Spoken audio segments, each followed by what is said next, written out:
Hello दोस्तों, ईएफए learning में बहुत बहुत स्वागत है। बहुत सारी वैल्यू मिलने वाली है, बहुत सारी लर्निंग मिलने वाली है। दोस्तों इस वीडियो में इंडियन ऑयल कंपनी ने डिविडेंड का ऐलान किया है। तो डिविडेंड से रिलेटेड जो भी इंपॉर्टेंट इंफॉर्मेशन है, यहां तक कि किस दिन आपके अकाउंट में पैसा क्रेडिट होगा डिविडेंड का, वो सब आपको इस वीडियो में मिलने वाली है। और उसके अलावा Q3 के नतीजे, मतलब अक्टूबर, नवंबर, दिसंबर क्या बिजनेस हुआ है, तो वो भी हम आपको बताएंगे, बिजनेस के बारे में बताएंगे। और बहुत बड़ा न्यूज आया है तमिलनाडु की तरफ से, जहां बहुत बड़ा इन्वेस्टमेंट होने वाला है कंपनी की तरफ से, तो वो भी हम आपको बताने वाले हैं दोस्तों। तो लास्ट तक बने रहिए, बहुत सारी इंफॉर्मेशन मिलने वाली है। तो दोस्तों इंडियन ऑयल 7.50 मतलब ₹7.50 का डिविडेंड देने जा रही है। इतना डिविडेंड का ऐलान उन्होंने किया है। अब दोस्तों देखिए, आप देखेंगे 29 जनवरी को, मतलब शुक्रवार के दिन, जो स्टॉक प्राइस था 93 रुपीज का, ₹93 का स्टॉक प्राइस था। और अभी हम आपको बताने वाले हैं पिछले 5 सालों में कैसा स्टॉक प्राइस का भी मूवमेंट रहा है, कैसा रिटर्न भी कंपनी ने दिया है। तो दोस्तों बने रहिएगा दोस्तों। अब 93 रुपीज के हिसाब से अगर आप देखें तो जो डिविडेंड यील्ड जो बन रही है वो 8% की बन रही है, जो किसी भी जो बड़ी बैंक है उसके एफडी से ज्यादा डिविडेंड यील्ड हो रही है। तो इस चीज को भी आप ध्यान में रखें। अब आपको हम बताते हैं इंपॉर्टेंट डेट्स क्या है। इंपॉर्टेंट डेट्स है 9 फरवरी 2021। तो दोस्तों ये वीडियो में सब इंफॉर्मेशन ही हम दे रहे हैं दोस्तों।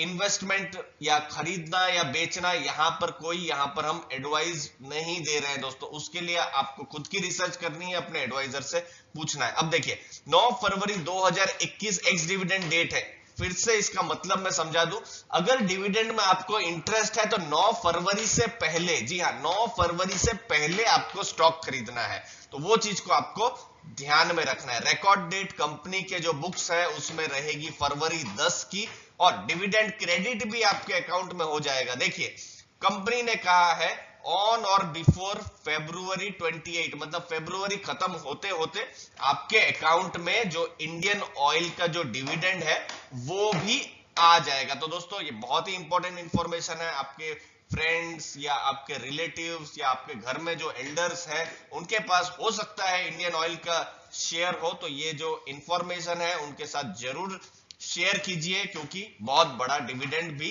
कंपनी देने जा रही है। तो दोस्तों देखिए, अभी तो स्टॉक प्राइस 93.3 के आसपास है, लेकिन 5 साल पहले भी, जी हाँ, अगर 5 साल पहले भी ये वीडियो बन रहा होता, यही जनवरी एंड फरवरी 2016 का समय होता, तो भी स्टॉक प्राइस इसी लेवल पर ही था।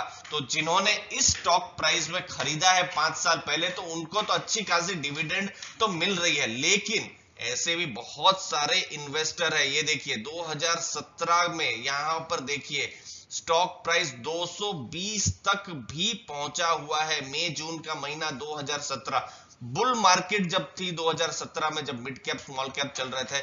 खैर इंडियन ऑयल तो एक बहुत बड़ा, एक लार्ज कैप है। तो वो जो बुल मार्केट थी, आप देख सकते हैं 2017 में स्टॉक प्राइस ने अच्छा खासा यहाँ पर रनअप था। मैं यहाँ सोच रहा हूं कि जो इन्वेस्टर 160, 180, 200 के लेवल पर जो इंटर हुए होंगे, तो उनका तो पैसा तो आधा हो गया ही। उनको जो डिविडेंड, खैर डिविडेंड तो मिलेगा ही, लेकिन डिविडेंड यील्ड भी उनके लिए तो 3 से 4% की ही हो रही है।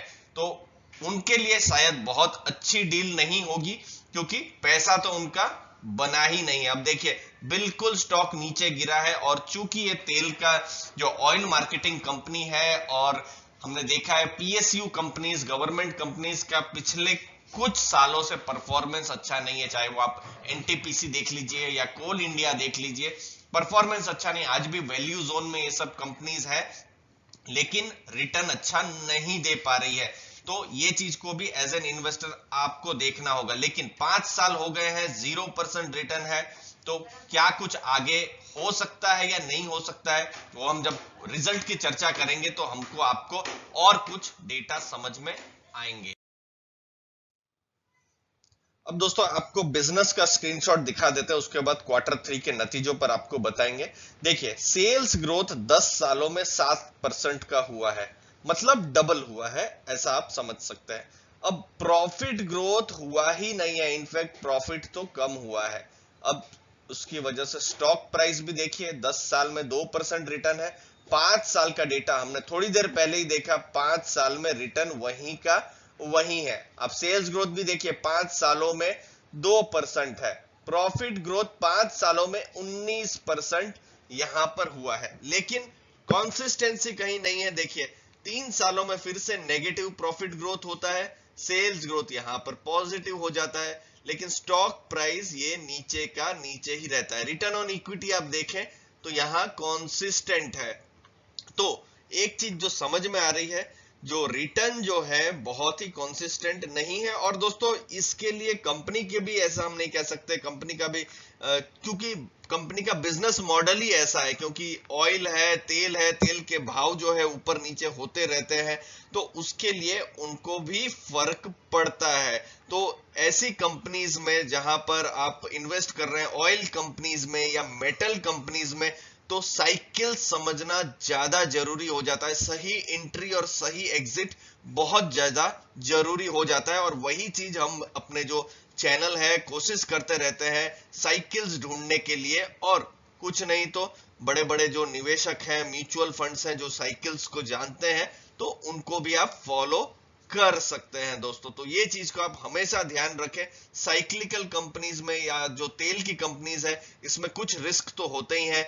गवर्नमेंट की भी कोई पॉलिसी आ सकती है, गवर्नमेंट कह सकती है, मुझे याद आता है कुछ साल पहले कहा था कि 1-2 रुपया भाव कम कर देते हैं तेल का, और उसका जो भी आपका यहाँ पर लॉस होगा वो कंपनी को भरना पड़ेगा। तो वो भी एक इश्यूज होते हैं दोस्तों। तो ये सब कंपनीज में वो रिस्क को आपको ध्यान रखना। तो इंडियन ऑयल दोस्तों सबसे बड़ा पीएसयू ऑयल मार्केटिंग कंपनी है। आपने आपके जो बाइक है या कार है उसमें अगर आप तेल भराने जाते हैं, डीजल या पेट्रोल, तो मुझे पूरी उम्मीद है या फिर मैं पूरा एज्यूम करता हूं कि आपने इंडियन ऑयल के पेट्रोल पंप में ही अब कभी ना कभी अपने तेल भराया होगा। 29,000, देखिए फिर से मैं बताता हूँ, 29,000 रिटेल आउटलेट्स है, और मार्केट शेयर देखिए 43% है। और इसके अलावा भारत पेट्रोलियम आप देख सकते हैं, हिंदुस्तान पेट्रोलियम भी देख सकते हैं, लेकिन इंडियन ऑयल का नाम बहुत ज्यादा मार्केट में है दोस्तों। अब रिफाइनरी के मार्जिन जो है ये सेकेंड हाफ, मतलब ये सितंबर से, मतलब अक्टूबर से लेकर मार्च तक यहाँ पर इंक्रीज हो रहे हैं अभी फिलहाल। और नेक्स्ट देखिए, कंपनी का बहुत ज्यादा ऑटोमेशन में फोकस है ताकि कॉस्ट कंट्रोल हो सके। डेट ज्यादा है, डेट 0.66 का है, जिसे हम कहते हैं डेट इक्विटी रेशियो। तो जनरली बहुत ज्यादा डेट हो तो इन्वेस्टर पसंद नहीं करते उन कंपनियों को, लेकिन इनकी क्रेडिट प्रोफाइल स्ट्रांग है, तो इसको भी एज एन इन्वेस्टर आपको नोट करना चाहिए। अभी भी बहुत सारी इंपॉर्टेंट इंफॉर्मेशन बाकी है। तो यहाँ पर हम Q3 के रिजल्ट डिस्कस कर लेते हैं। देखिए 4,900 करोड़ का प्रॉफिट है, जो कि पिछले क्वार्टर में 2,330 करोड़ का था। पिछले क्वार्टर मतलब 2019 वाला क्वार्टर। अब देखिए ये बहुत ही इंटरेस्टिंग कॉन्सेप्ट है जो हमको समझना है। वी शेप्ड रिकवरी हो गई है ऑयल कंजम्पशन में। देखिए अगर आप देखें प्री कोविड जो था, ठीक ठाक ऑयल कंजम्पशन की डिमांड चल रही थी, लेकिन अचानक से लॉकडाउन आता है, गाड़ियां चलनी बंद होती है, और बिल्कुल जो डिमांड है वो गिर जाती है। आप देख रहे हैं यहाँ पर बिल्कुल डिमांड गिर गई है।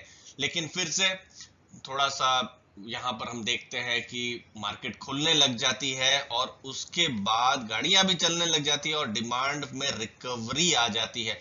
और ये रिकवरी बहुत ही तेज है। और हम यहाँ देखते हैं जो भी हम इकोनॉमिस्ट है, इंटरनेशनल इकोनॉमिस्ट है, जब उनको हम रीड करते हैं तो हमको समझ में आता है कि जितना वो लोग खुद आश्चर्य में है कि भारत में बहुत अच्छी रिकवरी हुई है दूसरे बहुत सारे देशों के कंपैरिजन में, उनकी तुलना में। अब यहाँ इंपॉर्टेंट रहेगा, अगर भविष्य में, यहाँ मैं कोई अलग कलर कर देता हूँ या ग्रीन कलर में यहाँ पर ये पॉइंट में कर देता हूँ, अगर भविष्य में ये रिकवरी बढ़ती रही फिर से ब्लैक कलर में, तो फिर ये बहुत ही पॉजिटिव संकेत है। अगर ये फिर से ये गिरता है या फिर नॉर्मल लेवल में रहता है तो फिर तकलीफ हो सकती है, लेकिन हम सब यही इच्छा करेंगे कि ये डिमांड रिकवरी बढ़ती रहे। Q4 में ऐसी उम्मीद है, मतलब यही जनवरी से मार्च 2021 जो है, कि प्री कोविड लेवल तक जो डिमांड है वो आ जाए।